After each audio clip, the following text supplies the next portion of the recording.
Good morning students, all of you. अपना जो lesson चल रहा है इलेक्टोरल पॉलिटिक्स यानी जो चुनावी राजनीति है उसका जो लेसन है, इसमें जो आज जो हम पढ़ेंगे वो पढ़ रहे हैं रिजर्व कॉन्स्टिट्यूएंसीज, यानी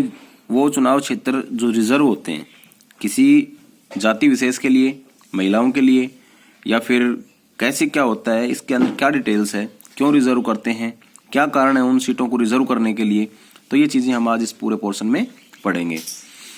Our constitutions entitle every citizen to elect her representative and to be elected as a representative। यानी जो हमारा संविधान है, ठीक है, जो कॉन्स्टिट्यूशंस है, उसने हर एक जो भी नागरिक हैं, देश के जितने भी जो नागरिक हैं, उनके लिए क्या किया है कि इलेक्ट हर और हिज, यानी चाहे वो महिला है या पुरुष है, वो अपना रिप्रेजेंटेटिव जो उनका प्रतिनिधि जो करने वाला है जो चुनाव में, उसको चुने अपनी पसंद के प्रतिनिधि को, या फिर एज ए प्रतिनिधि यानी खुद भी वो चुनाव लड़ सकते हैं, उनको चुना जा सकता है। The constitutions maker however were the worried that in an open electoral competition certain weaker section may not stand a good chance to get elected to the Lok Sabha and the state legislative assembly। इसका मतलब यह है कि जो हमारे constitutions maker है, संविधान जो निर्माता है, वो इस बात को लेकर दुखी थे, चिंतित थे क्या कि इन ओपन इलेक्टोरल कंपटीशन जो भी चुनाव होता है, किसी प्रकार की जो चुनावी प्रतियोगिता होती है, प्रतिस्पर्धा होती है, उसमें सर्टेन वीकर सेक्शन जो कमजोर वर्ग है, may not stand a good chance to get elect to the Lok Sabha and the state legislative assemblies. यानी वो जो हैं वो भाई जो कमजोर वर्ग में क्या हो गया, जो लोग भी गरीब हैं या फिर वंचित वर्ग से हैं, जिनको सारी सुविधाएं उपलब्ध नहीं थी, जिनके पास खुद की अपनी जमीनें नहीं थी, ठीक है, तो ऐसे कुछ लोग थे जिन्हें हम भाई SC ST बोल सकते हैं, शेड्यूल कास्ट या शेड्यूल जो ट्राइब्स जो हैं, तो उनके लिए लोकसभा या फिर जो राज्य की जो विधानसभाएं जो हैं, ठीक है, स्टेट लेजिस्लेटिव असेंबली, उनके अंदर कोई अच्छा उचित इनको चांस नहीं मिलता था। तो इसके लिए क्या किया फिर, they may not have the required resource, उनके पास भाई जो जरूरतमंद जो भी रिसोर्स जो स्रोत थे वो उनके पास नहीं थे, एजुकेशन शिक्षा इतनी नहीं थी, and contest and win electing against other, और ऐसा भाई उनके पास शिक्षा के कारण या फिर रिसोर्सों की कमी के कारण अगर वो चुनाव भी लड़ते तो दूसरों के खिलाफ वो किसी प्रकार से जीत नहीं पाते। Those who are influencers and resourcefuls may prevent them from winning election, यानी वो लोग जो प्रभावी हैं और जो उनके पास पूरे रिसोर्स हैं, रिसोर्स का मतलब क्या है भाई, उनके पास गाड़ी है, घोड़े हैं, पैसे हैं, अपने उनके कार्यकर्ता हैं, कार्यकर्ताओं का आप देखते हो भाई, मतलब कैसे गैर तरीकों से उनको गिफ्ट प्रदान करते हैं, अपने कार्यकर्ताओं को गाड़ी भेंट करते हैं, वो दिन रात उनके लिए चुनाव में लगे रहते हैं, जिस तरह से शराब वराब जो बांटते हैं, किस प्रकार से, क्यों पैसे वाला आदमी तो कैसे भी करके साम दाम दंड भेद सब तरह से अपना चुनाव जीतने की पूरी कोशिश करते हैं वो, ठीक है। तो इसका मतलब यही है कि वो पूरे रिसोर्स नहीं है, प्रचार की सामग्री नहीं उपलब्ध करा पाएंगे अपने कार्यकर्ताओं को, डोर टू डोर कैंपेन करने के लिए पूरी टीम होनी चाहिए, ठीक है, उनके खाने का प्रबंध, रहने का प्रबंध, सारा कुछ अब पैसे वाला आदमी तो कर देगा, लेकिन ये जो SC ST के जो लोग थे, जो बेचारे वंचित थे, ठीक है, इनके पास पैसों की कमी नहीं थी, मतलब पैसों की कमी थी या रिसोर्स की कमी थी, तो वो कैसे करेंगे। तो इसलिए क्या है कि वो उनको अपने प्रभाव के कारण और पूरे स्रोतों के कारण चुनाव जीतने से वो रोक देते थे। If that happens our parliament and assemblies would be deprived of the voice of significant section of our population। तो इससे क्या होता था, जब ये चुनाव रोक दिया जाता था इनका, तो ये जो लोग होते थे, इससे क्या होता था कि ये पार्लियामेंट और असेंबलीज के अंदर जो ये जो वर्ग था, सिग्निफिकेंट सेक्शन, यानी जो महत्वपूर्ण जो हमारा ये वर्ग था, ये जनसंख्या में इनकी जो आवाज है वहां पे वो नहीं सुनी जाती थी। That would make our democracy less representative and less democratic। इससे क्या हुआ कि जो हमारी डेमोक्रेसी है, जो लोकतंत्र है, वो कम भाई प्रतिनिधि मिल पाता था उसको, और कम ही वो महत्वपूर्ण हो पाते थे। क्यों, जो वंचित वर्ग है उनकी आवाज तो जो उनका प्रतिनिधि बन के कोई जा नहीं पाता था। तो इसलिए क्या हुआ, so the makers of our constitutions, इसके कारण जो हमारे संविधान निर्माता थे, thought of a special system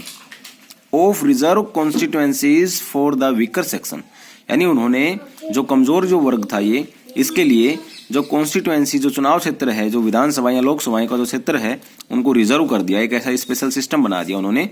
some constituencies are reserve for people who belongs to scheduled caste, का मतलब SC, एंड शेड्यूल्ड ट्राइब्स का मतलब ST। तो इसके लिए फिर क्या किया कि कुछ जो चुनाव क्षेत्र थे, ठीक है, जो कॉन्स्टिट्यूएंसीज थी, उनको रिजर्व कर दिया गया लोगों के लिए जो किससे ज्यादा बिलोंग करते हैं, शेड्यूल कास्ट से या फिर शेड्यूल ट्राइब से जो बिलोंग करते हैं उन लोगों के लिए। यानी जैसे कि मान लो रेवाड़ी है या अलवर है, तो यहाँ पे एक रिजर्व सिस्टम ये कर दिया कि 10 साल 15 साल 20 साल बाद जैसे इनका टर्न आता है तो उस टाइम भाई एससी या एसटी का ही बंदा वहां पे खड़ा हो सकता है, वहां पे ओबीसी या फिर जनरल कास्ट के नहीं खड़े हो सकते। लेकिन जैसे जनरल सीट आएगी तो उसमें कोई भी खड़ा हो सकता है, ओबीसी की सीट आएगी तो ओबीसी और जो नीचे के एससी एसटी के भी खड़े हो जाएंगे। लेकिन जब एससी की सीट आ गई तो एससी की सीट के अंदर एससी के ही कैंडिडेट खड़े होंगे, उसमें ओबीसी या फिर जो दूसरे ये हैं जनरल कास्ट के हैं ये इंटरफेयर नहीं कर पाएंगे। In a SC reserved constituencies, only someone who belong to the scheduled caste can stand for election। ये जो यही लाइन है, इसका मतलब कि जो SC के अगर रिजर्व कॉन्स्टिट्यूएंसीज है, जो चुनाव क्षेत्र शेड्यूल कास्ट के लिए है, तो उसमें कोई दूसरा जो है वो चुनाव में नहीं खड़ा हो पाएगा। Similarly one those belonging to the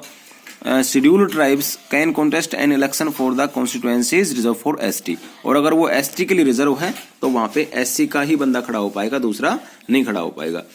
Currently in the Lok Sabha, 84 seats are reserved for the scheduled caste and 47 for the scheduled tribes as on 1 September 2012। ये जो फिगर्स दे रखा है इन्होंने कि भाई जो लोकसभा के अंदर अगर वर्तमान में देखें, कब की बात है 2012, यानी 1 सितंबर 2012 को ये बुक के अंदर ये अब फिगर्स है बहुत सारे बच्चों की, बाद में जो छपी है बुक, ठीक है, मेरी किताब ये पुरानी है तो आपकी अगर नई बुक है तो उसमें क्या मिलेगा, थोड़ा ये फिगर चेंज मिलेगा। तो 2012 के अनुसार 1 सितंबर 2012 के अनुसार जो लोकसभा थी उस वक्त मनमोहन सिंह जब प्रधानमंत्री थे तो उस वक्त 84 जो सीट्स थी वो रिजर्व थी शेड्यूल कास्ट के लिए और 47 जो सीट थी वो रिजर्व किसके लिए थी, शेड्यूल ट्राइब्स के लिए। This number is an proportion of their shares in the total population. यानी ये जो नंबर है, ये जो टोटल जो जनसंख्या है उसके अंदर इनका कितना % शेयर है या कितनी किस हिसाब से इनको सीट मिली। यानी 545 सीटें हैं, 543 2 रिजर्व होती हैं वो, ठीक है, एंग्लो इंडियन के लिए। तो 543 सीटों के अंदर इनकी 84 और 47 ये किस में है, लोकसभा का फिगर दिया गया है, ठीक है, हर स्टेट में। ये नहीं है कि एक स्टेट में, किसी स्टेट में 4 सीटें होंगी, किसी में 5 होंगे, किसी में 8 होंगे, किसी में 12 होंगी, इस तरह से अलग अलग जनसंख्या के हिसाब से ये सारा फिगर सेट किया गया है। अब thus the reserved seat for SC and ST do not take away the legitimate share of any other social group। अब क्या है कि जो रिजर्व जो सीट है क्या SC और ST की not take away the legitimate share of any other social, दूसरे सामाजिक जो समूह है उनमें ये नहीं दी जा सकती, नहीं शेयर की जा सकती। The system of the reservation was extend later to other weaker section as the district and local level. अब ये जो रिजर्वेशन वाला जो सिस्टम है, ठीक है, जो आरक्षण वाली जो प्रणाली है वाज एक्सटेंडेड और इसको बढ़ा दिया गया बाद में, लेटर का मतलब बाद में, टू अदर वीकर सेक्शन यानी दूसरे जो कमजोर वर्ग हैं उनको भी कहां पे बढ़ा दिया गया, at the district and local level, यानी जिला स्तर पर और लोकल लेवल पर। जिला स्तर का मतलब क्या होगा, जिला परिषद है, ठीक है, और नगर निगम वगैरह हैं, जो बड़े जो सिटीज हैं उनमें नगर निगम होती है। तो यहाँ पे पंचायत लेवल पे अब नीचे दे रखा है कि in many states seats in rural यानी पंचायत एंड अर्बन, ये है म्युनिसिपैलिटीज एंड कॉरपोरेशन। अब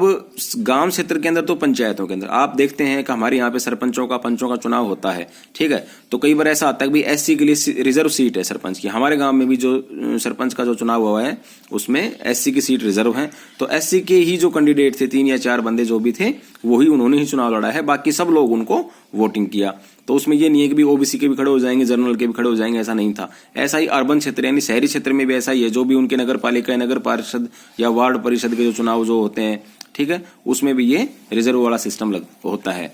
फिर इसके बाद है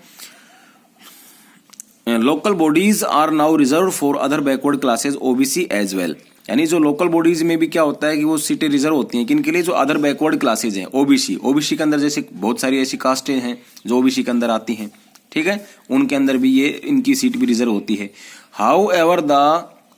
proportion of the state reserve varies from state to state, यानी ये जो सिस्टम है ये स्टेट दर स्टेट अलग अलग इनका सिस्टम होता है। Similarly 1/3 of the state are reserved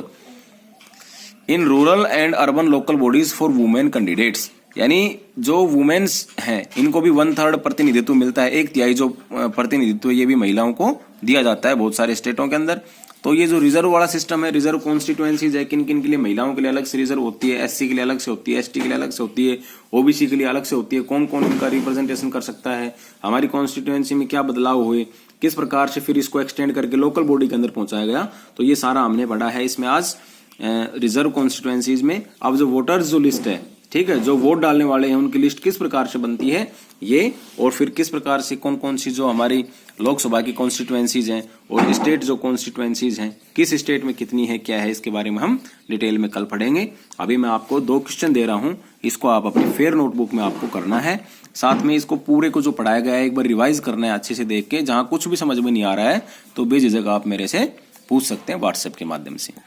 या वैसे भी।